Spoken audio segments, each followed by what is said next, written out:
Are you looking for a faster way to automatically upload videos to YouTube?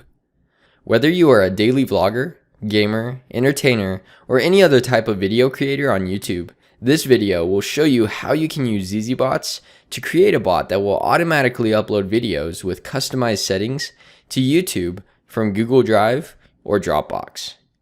You can install this as a bot pack from our bot store. This bot pack will contain one bot. This bot will monitor for when a new file is added to the specified folder in Google Drive or Dropbox, and then automatically upload that file to YouTube as a new video.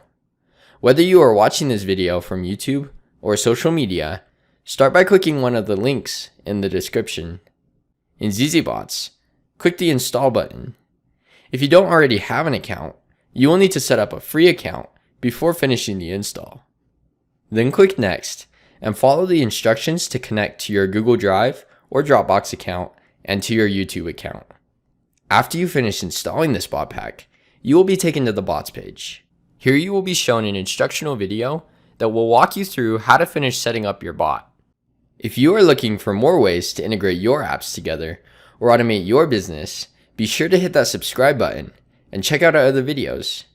If you have any questions, just chat with us on our website at easybots.com and we'll be glad to help you.